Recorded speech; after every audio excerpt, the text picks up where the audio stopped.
twice a week, not too bad. Very, very thankful. It's always a little bit random because of kiddos' bedtimes.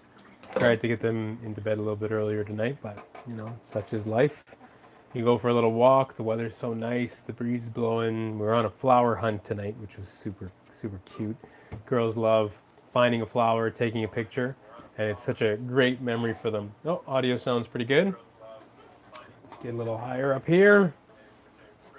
Okay, let's see how we're doing.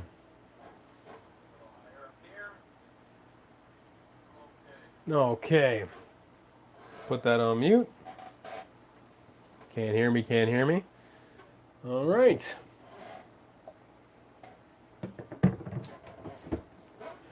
Why is it so hard to keep those boundaries up once you've set them?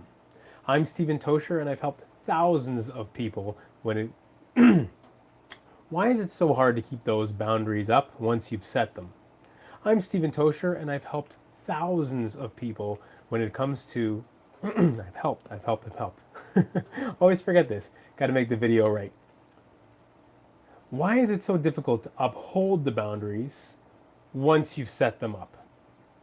I'm Stephen Tocher, and I've helped coach thousands of people over the past 20 years, and I'd love to help... Wow, this is ridiculous. It's always different when you have the one-eyed monster in front of you.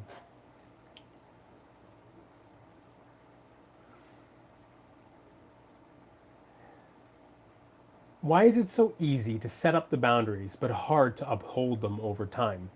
I'm Stephen Tocher, and I've coached thousands of people over the past 20 years, and I'd love to help millions more over the next 40 when it comes to their faith, their family, and their fitness. So recently, I have really been struggling with some of the boundaries that I've been put up. Recently, I've been putting... Recently, I've been struggling with some of the boundaries that I have been putting up and that I put up over the years. Recently, I've been... Wow, I'm just not getting it tonight. Recently, I've been struggling with some of the boundaries that I've set up over the years. Why is this? Well, I think we all struggle with boundary setting at some time or another based off of the severity of the boundaries set and the people who are trying to climb over that wall. When I think of the people in my life who continually try to do that with the boundaries that I've set, I am constantly reminded that they are the same people that know nothing else. There's no difference to the way they treat me, to other people in their life. They are just pretty much always going to be that way unless they have a supernatural or a mental health change that will hopefully give them a new perspective on life. So I would say that most of the people in my life that I've had to set up boundaries with just don't know when to stop. They don't know when to stop talking. They don't know when to stop messaging. They don't know when to stop pressuring a point. It's a constant state of them wanting what they need all the time. And again, that's all they've ever known. And when you set up that boundary, a lot of the time they go through the 5 stages of grief. They go through denial, they go through anger, they go through different forms of frustrations, they even brush it off for some time. And then finally, once they've exhausted all their different angles, then they finally get to acceptance. Now, that's if they get to acceptance. A lot of people don't get to that place. Now, when that does happen, or the situation arises when you have to set up serious boundaries and you may not be able to talk to them for a while, you have to forgive. You have to forgive them and understand them where they're at, because if you don't, it'll poison you. But there's a big difference between reconciliation and forgiving. Forgiving should happen because it is something that you need to do for yourself. Reconciliation happens when the two parties can come together, and whether it's a grievous situation like in Matthew 18 that the Bible talks about, or Jesus talks about how you can connect with a brother or sister in Christ who has hurt you, or whether it's something like a boundary where they have been hurting you for years and they're intrusive and they're probably a lot closer than maybe just a person in your life at church or another brother or sister in Christ. You have to approach each situation obviously differently. But when it comes to that idea of reconciliation across the board, you have to have two parties that are willing to come to the table. If you don't, then you are just going to stay in the realm of forgiveness, which again, I am sadly getting to the point of in a few relationships in my life because I don't see any of them change. Now, why does it always feel like we get sucked back in once we've set up those boundaries? Well, it's probably because you've only had those boundaries up for a few weeks, a few months, a few years, and the people who have been uh, basically all up in your business or be doing things to you for a long time have been doing just that, been doing it for a long time. They've been manipulating you, hurting you. They've been putting themselves first. They have lived in your headspace, whether you like it or not, based off of that repetition of behavior. So, what do you do when you are faced with this situation? Now, I will tell you a great situation that came off of setting up boundaries. But for now, let's just deal with some of the things you can do if you're struggling with said boundaries, or if you feel like even from far away, without them even talk, or even if you feel like they're still affecting you from far away, how you can best deflect some of that energy or some of the ways that they've hurt you over time. So I would say the first thing that we should always do if we have boundaries set up is to hold the line. What was the line that you originally put out there with these people? Was it to not talk to them? Was it to not call them? Was it to not text them? Was it to not physically see them? What kind of boundary did you set up originally? And if you are shaking or if you're not seeing any improvement, you probably need to go back to that first initial boundary, because clearly there is some unrest for you to even be thinking about this, or if this video relates to you at all and is resonating with you. Second thing you probably want to do once you set up that boundary right away is make a list. Make a list of the reasons why you have set up this boundary. And with hopefully on the flip side, you getting some counsel and some help to overcome your issues, you can identify where maybe you weren't doing so great and allowing them to get up all in your business, or for you to see how maybe you are actually at fault. And so by setting up the boundary again, by reprocessing the points as to why they may not be in your life on whatever level, and to see what kind of growth and make those points as well, that will help you to get to a better place mentally as to why you set up this boundary and why you need to continue said boundary. Now, let's just say for fun you've switched, now let's just say for fun you have changed a fair bit and you've realized that the boundary you've set maybe wasn't needed or is not needed as much now because they're changing. Well, then you're going to have to broach that completely differently. I'm talking right now to the people who are really struggling with people who are not changing. You're going to then have to, once you've made that list, you're going to have to keep that very close to you, keep that in a centralized area to keep reaffirming what you've done in the first place. A lot of people will actually put a note, let's say on their fridge, or they'll put a note on the mirror in the bathroom, or on the windshield of their car. Obviously, you shouldn't be looking at anything while you're driving, but there are places in your life that you're going to see pretty much all the time, every day, even maybe a screensaver on your phone or on your laptop. And to make that note essentially will allow your brain to remember the reason why you're doing it before you are confronted with this high wave level of emotion that's going to come up because someone is intruding in your boundaries again. And the reason why they've been able to live in your head for so long is because either you were ignorant or you didn't have enough self-will to get away in the first place. And if they've been doing this for years or decades, it is going to be very hard to shake them when they do come back at full strength, which most of the time the people who cross over those boundaries and proxy lines will.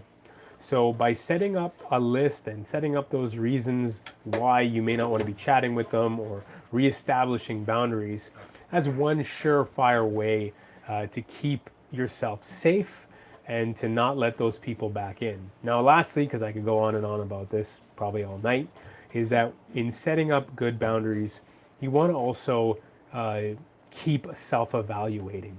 You want to keep on seeing where your growth is happening and where your point of view may be changing towards them, mainly for forgiveness, unless again the reconciliation is there, because it's a constant state of trying to change your heart, trying to give yourself the best, most holistic way to heal. Because if you don't do that and you continue to stay in that realm of just forgiving them for that one layer of hurt that you perceive, and you're not getting better yourself, so again, the self-healing side of things, then you will constantly stay in a situation where those boundaries that you've set are going to be shaky, because you need to get a better handle as to why psychologically you've set up these boundaries and what kind of proper healing you need, and again, where you may have failed. Now, I promised a good story, and I'll share that with you right now. So I had a situation with a dear friend who jumped many steps into the circle of friendship. So I'll explain the circle of friendship quickly. So the way I look at the circle of friendship is that you start off very far out on the outside. If you were to think of a circle, and you start off on the outside with strangers, then you move to acquaintances, then you have maybe you go to work with them, you go to church with them, you go to a social club, and then you have like your, wow, this person could actually be a friend. Then you have your great friends, your best friends, and then maybe your spouse or people you consider your family, or your brothers or sisters that are your closest of closest friends. And through all of that, obviously, we hope that God is interacting in those relationships to make them better. Now, what happened with this one friend is that I somehow, in my 20s, allowed them to go from stranger right into almost best friend, and they skipped the natural progression of how we meet people and how we interact with them. So inevitably, when I had a grievance with them, an issue came up, because we hadn't set ourselves up on the right trajectory and we hadn't built up our friendship properly, we fell apart very quickly, and we both had to walk away from each other for some time. And that really hurt because I really enjoyed spending time with this person, but I didn't get to know them in the proper way. I didn't get to experience the wonders of the still small moments that solidify each level of trust, like you would have in any form of relationship. And that's another big thing, is that when you don't have the ability to really trust that person who's breaking boundaries in your life, and you haven't established trust in a two-way manner, you're going to really struggle when that person does inevitably hurt you, or you find out that you've been being hurt all this time. Because let me tell you, the amount of times in my life that I have been hurt by someone and I had no idea the hurt was occurring, and I was brushing it off as normal because that's what I was trained to think and feel, it is demoralizing, because I'm a person who's helped hundreds of people. I'm helping thousands of people, and yet my own boundaries, my own proxies, my own city walls are down. And obviously that makes me feel like sometimes a fraud. But we're all human. We all make mistakes, and well, that's another reason why I'm here doing these types of videos on boundaries, because I struggled with them with many people for many, many years, and only now am I really fortifying my boundaries and getting stronger, and I'm doing them ahead of time. So anyway, that friend and I, after some time, we were able to connect. We were able to talk about the grievances that we had, and we reset our friendship from a stranger position, I guess you could say an acquaintance position, and because we were in church, we were going to church, we ended up connecting on that level. And over time, we were able to build up a wonderful best friend relationship. Or even I will say he's a brother to me. There's been so many experiences in my life that I can't even think. I can't separate his presence and the wonderful life events that I've had with him. I can't separate them with those wonderful life events. And I'm just so thankful that we have each other in our lives now, like a Jonathan and a David. And there are success stories that are open when you set up the right boundaries and you are able to have the right reconciliation. So hopefully that helps. I'll just summarize it and cap it off before I go into answering questions for tonight. If you are struggling with those boundaries that you set up, first and foremost, you want to take stock of why you did the boundaries in the first place, set them up again, then see if you as a person have grown, and to see if those boundaries still need to be there at the same level, to see if maybe you've made mistakes and you need to seek out forgiveness. But if the situation is still really bad, you don't need to get reconciliation right away. Reconciliation would be the best case scenario where the two parties can come together and you can reconcile, or you can at least split ways amicably. I can't say that word right now. Anyway, and then but if you can't do that and you need to forgive from afar, then it is the constant self-improvement, and even to post that list to fortify in your brain why you've set up those boundaries in the first place. And like with my final story, that did happen in one wonderful way with one particular friend, and I'm very glad I went through that experience, even though at the time the experience was very difficult to lose a good friend for a few years. But it is possible. Anyway, I just want to say thank you so much for watching. If you'd like to check out any other dad doing dishes videos, you can take a look at the video up here. If you'd like to subscribe, that would be amazing. You can do that right here. I'm Stephen Tocher. I just want to say thank you so much for watching. Have yourself a wonderful day, evening, morning, or night. God bless. All right, I'm going to go to the chat now if there's anyone in the chat. Hey, Barkman, what's going on? Moroso, good to see you. And and Odele, good to see you all on as well. I've been listening to you since I started working out. While I listen, I really like the stuff you said about boundaries. Hey, thank you so much, Odele. I appreciate it. It is very difficult to identify the right boundaries at the right time, and when to do it and when not to. And I'm just processing that throughout the different stages in my life, and it has been very difficult, very, very difficult. And I, you feel sometimes obligation to these people. They may have done things for you, a lot of things for you, or they may have presented it to you like they've done a ton of things for you, and in reality they haven't. So there's all these different ways that people who are boundary breakers will slip in, and especially if they've been doing it a long time, and maybe they don't even know that they're doing it because they're so hurt.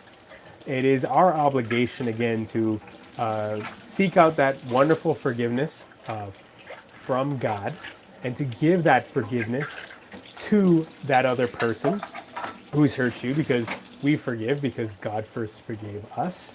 But again, the reconciliation thing may become very elusive.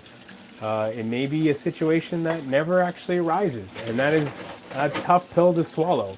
But the main thing is that you need to be right with yourself.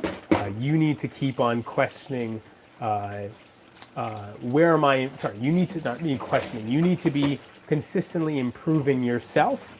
And when that person or that situation where the boundaries are put up come up and you are waffling or wavering, that's when I think if you've put in the work, if you have your lists, if you're talking to someone who's outside of the situation, someone who's hopefully trained on some level, or you can see a wonderful track record in their life, that will really help them in the long term.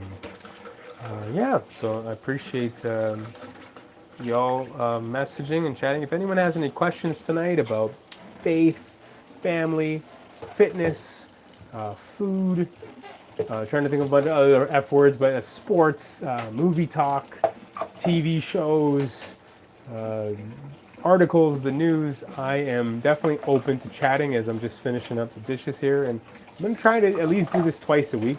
Maybe, Monday, Thursday, maybe, it'll ramp up and starting to get healthier again. So I will start to do some more workout videos during the day and just talk about fitness and food. Maybe some food reviews. I don't know. I just have to keep throwing spaghetti at the wall and see where this all lands. Saw the Odyssey yesterday. It was really good. Oh, wonderful. Did you ever see or read anything else on the Odyssey from Homer? Or is this your first introduction to the Odyssey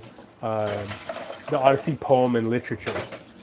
Because, yeah, there's been a lot of controversy over the film. I think a lot of it is not really even warranted because people just want to fight about things. But it'd be interesting to hear if this is your first time interacting with the Odyssey or not. I saw most of Spider-Man, but then I had to get out of there, which stunk. I had to go help someone out. So I'm looking forward to streaming Spider-Man, but I really did like the first 2 hours of it, as it was very gritty, very funny, very Spider-Man New York-esque. It really, for the first time in Tom Holland's Spider-Verse, we really saw a really good depiction of a hardcore New Yorkian trying to survive in a very hostile, crazy, busy, mixed-up city. It was my first exposure. It was the closest thing to the movie I saw with Jason and the Argonauts. Okay, cool, man. Yeah, I think the one thing that people forget is that they need to take all of these poems and all of this creative, these creative pieces as, obviously, to a degree, it has historical, what's it called? Historical points, but it's more for what the story is trying to convey and trying to tell us.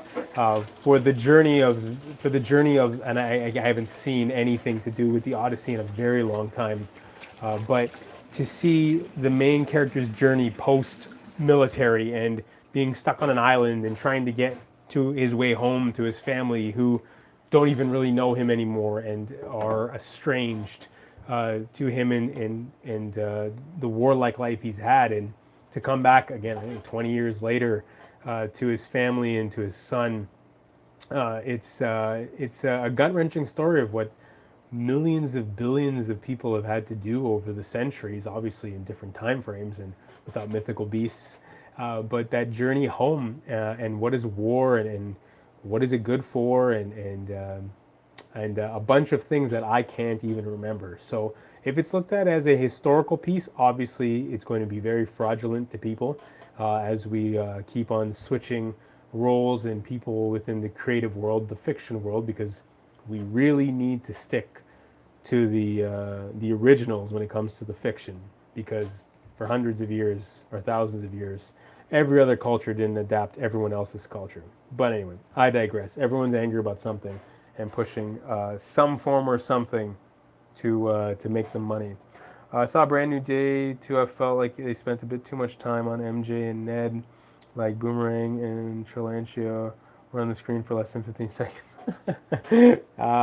That's the ending I don't think I've seen. I think they were trying to build that friendship, but I understand what you're saying. They had a great opportunity to do more with the movie. I only saw up to just after the Hulk.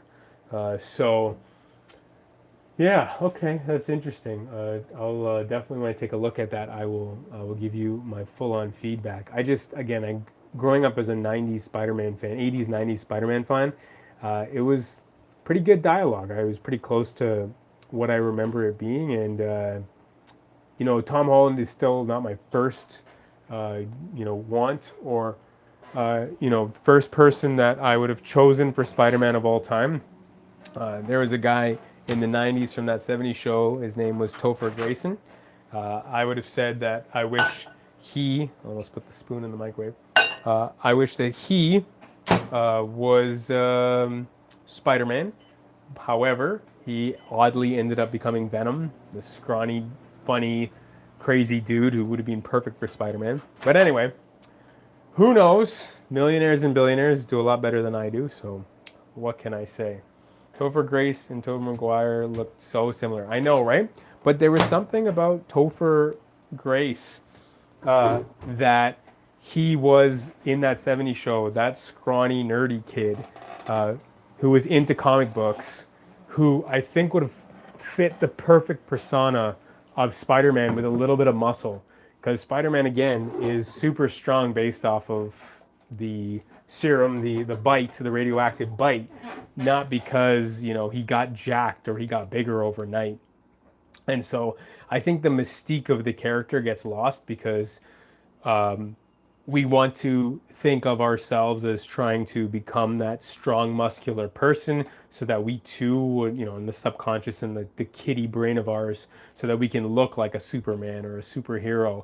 But in reality, a lot of the way that these comic books were written or these characters are written was within the mind, right? The strength of the mind. There's an amazing Superman story where, I can't remember, it was a graphic novel, the name of it, but the idea is that it's not Superman's size or his ability to absorb the sun, but it's actually the strength of his mind and what he can produce that makes him as powerful as he is. So anyway, it depends. Obviously, everyone wants to superimpose what they think a superhero should be, or what I think most people would superimpose themselves into that superhero persona, because we see even the directors having the flying sequences where you're seeing it from their point of view, having the swinging sequences, having the teleportation sequences. There is something to be said about human nature wanting things. So yeah, it's very interesting to say the least. But yeah, appreciate everyone who's watching. If anyone has any other comments or questions about just about anything, I'm willing to chat for a bit. Just finishing up the last bit of the dishes tonight. I made a bunch of sausages for the fam, and I really do love hitting up making things in our pan. We got a nice stainless steel pan. It was like 170, 180 bucks, I think. We were able to get it for $89.99, so looking forward to go picking that up, because our family's done with Teflon. We're done with all those thingy-mabobbers ruining and destroying our lives and all that sciencey stuff. We're going for the stainless steel until they tell us stainless steel is going to kill us. We also just like the taste of what comes off the stainless steel. There's something about the Teflon that doesn't seem to perfectly match what the stainless steel does. So, whatever. We'll see how that goes. But love making sausages. Love making pretty much anything in a steel, steel pan. I think it's the 1810 grade steel pan. I don't know, something along those lines. We're definitely becoming crunchy people. I don't know if anyone is open or knows that term, but we're kind of like becoming more holistic as time goes on. But yeah, what kind of sausages? So we had two types tonight. We had chicken sausages, a little spicy, and then we did some nice pork sausages. They were Maconis. They're both Italian, and for me, it's all about, like we talked about the other night, Odelay, the protein. Deport, yes. Where are we deporting you to? Are you Indian? I am Scottish, German, Indian, Guyanese, so I am a mix. Oh, there's my son crying in the background. So my wife is Dutch, and my kiddos are now, because of that mix, turning out all kinds of colors and shapes. So we have, as it says in the Bible, all things to all people. Oh, thanks, man. Yeah, I am truly a mutt. I'm in Toronto, so they call me Mr. Toronto. Heinz 57, I've heard it all. Yeah, so if you go back to Ancestry.com, the website, it breaks the, I break the Ancestry.com machine. like 6% Russian, Swedish, from obviously my dad's side. My dad was Scottish and German. My dad pretty much looks like Owen Wilson. And then product of one well that you are. Yes, yes. My parents come from many places upon the earth, and yeah, it's interesting to see how genetics play out. I even have one kiddo who has blue eyes, and that's because the 3/4 of it takes 3/4 of the recess because brown and black or brown eyes or whatever are the stronger. Correct me if I'm wrong on the science here, but you need 75% of the recessive blonde and blue-eyed genes to come through.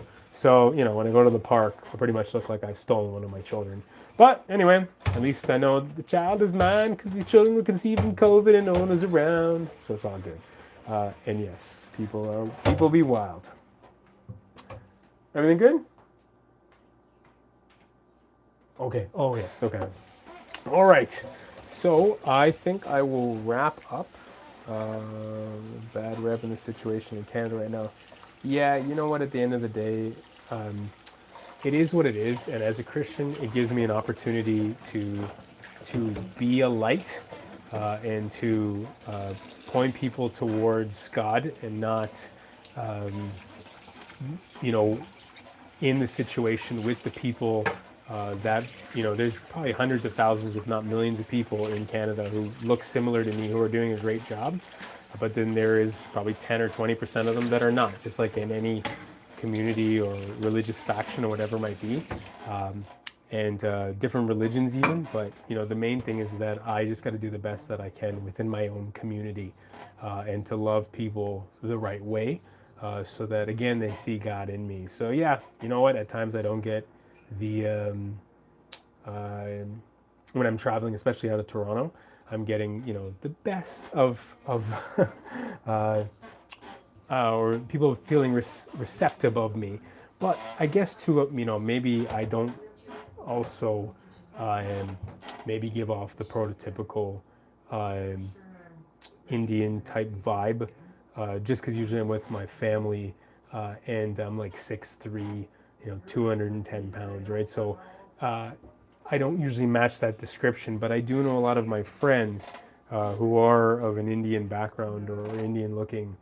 They do struggle, and it would be like that for other races and other cultures, or even quote unquote white people in many of the countries that they would travel to around the world, or sadly even within quote unquote Canada right now. There are certain communities where you're a white person or a different race person, you don't want to go into other communities.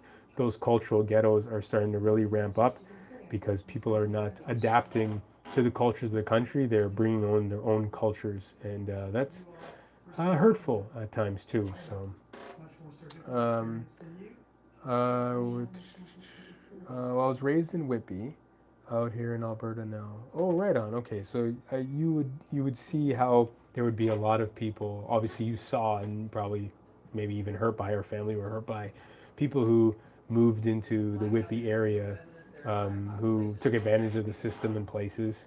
And I think I try my best, especially being a mixed person, a mixed kid, to shift the racial tension to more of the human tension that we have, and especially again as a Christian, the struggle that we have with whoever's at the top or whoever's at the bottom of the social ladder in different circumstances, different places, based off of, again, skin color, religion, whatever it might be, or which is the usual one, the socioeconomics behind someone's life.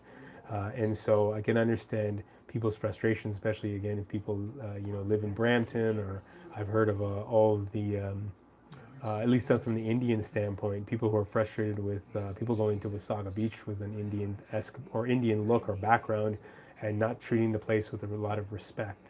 So definitely frustration. I understand that frustration. But there's also worldwide frustration with different cultures and different races. A lot of the world sadly looks at, would look at my kids, my dad, my wife's family as people who took over everything and enslaved everybody. And obviously, that's not true. Maybe hundreds of years ago, ancestry, there might have been someone who did something at some time, but at the moment in time, the people who I've surrounded myself with in the GTA and around the world are more Christ-centered and care about the heart more than what you look like. Yeah, I would love to actually. I haven't been to Alberta in some time. Was there any particular, why you headed out to Alberta? Was it just opportunities or life in general, or what was happening?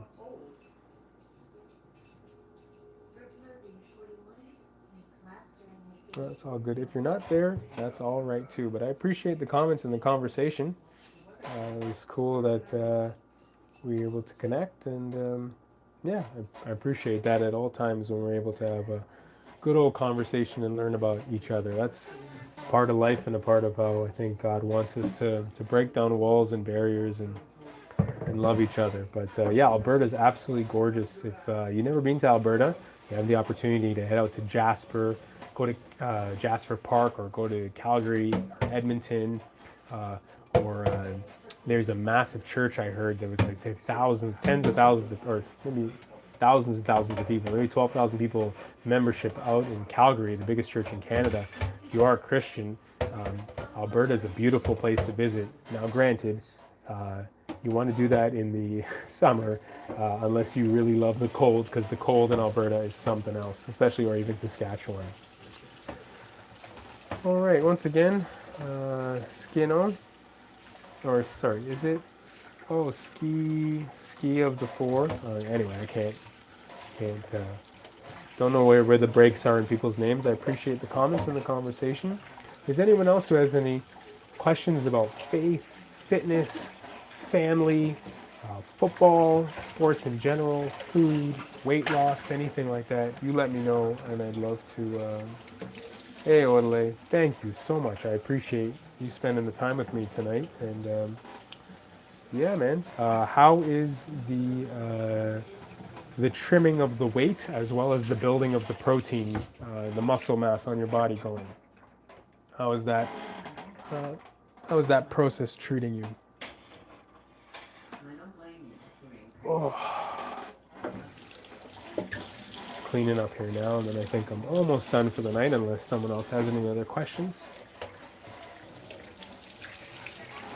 I'm loving the conversation and the content now that I'm getting out of this. Shout out to Burke, man, if you're out there, giving me the idea to make content that lives on in infamy forever. So appreciate that a lot. It's going good. Stocked up on chicken and started the burpees. Being going good so far. Excellent. Are you finding that your body? Actually, I can shift this up here now, so I don't have to always look over. Are you finding that your body is under more duress under the burpees? Like you're feeling a bit more stressed out because of the burpees? Or is it maybe still too easy for you, and maybe you need to think about something like a weighted vest or something like that?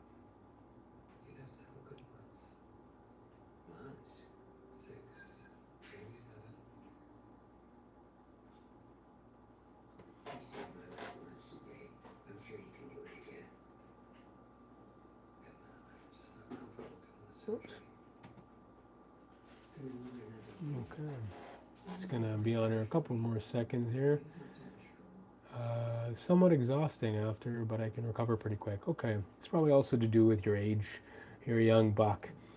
So that might be something that you want to do, is increase maybe by inevitably buying a weight vest, and then increasing, I think there's a weight vests that go up to like 60 or 70 pounds. So if you can inevitably do those burpees with a weight vest on, you'll be packing on the muscle, as long as you do it with a really good form. So instead of speed, make sure that when you jump up as high as you can. Make sure that when you go down to your squat, you're going as deep as you can, whether you need an angle on your foot or whether you're straight flat on the ground and you're pushing through your heels. And then when you pop all the way back to your feet, make sure that you go into a proper plank, do the push-up nice and slow, and then come up nice and slow, and then pop back up. Because there is a certain level that if you're doing a bunch of these, where you're not going to lose muscle mass per se, but you're going to tire out your muscles too much with way too much cardio uh, over the actual bruising of the muscles themselves. And then once you start losing form, then you can speed up the process. Or you can start off, again, like say you have a weight belt or a weight vest, sorry. And I think they're like $100 for 60, 70 pounds. And it's nice because they have the individual weights you can put in by 1 or by 2 or by 5. And as you increase, let's say you end up doing 50 of those burpees or whatever it might be, and then you cut it down to 20 or 30 because you're slowing down each rep. And I would say the slowdown of each rep to begin and then speed up later. It may be higher potential for injury, but if you really want to work on burning your muscles out quicker and getting the most out of your time, you want to do the motions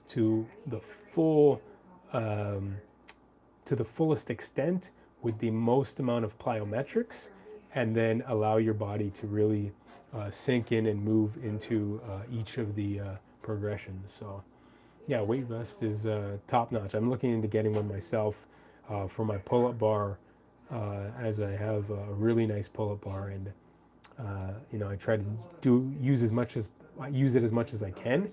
And I've kind of hit a wall with 5 or 6 pull-ups. Like that's the max I can rep out, and then I start doing negatives.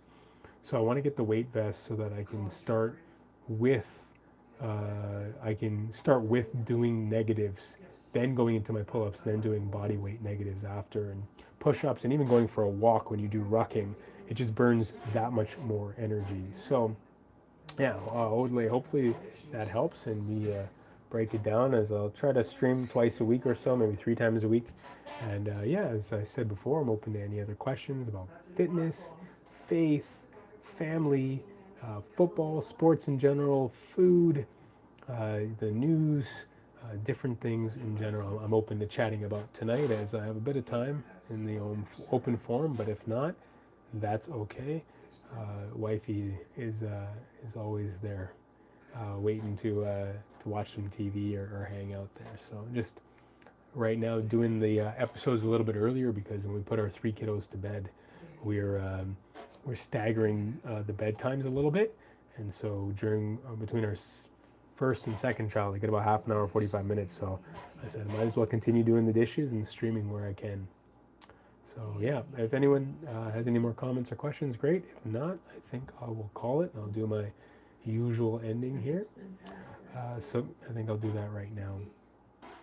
I'm Stephen Tocher. If you'd like to see any other dad doing dishes videos, please take a look at the video up here.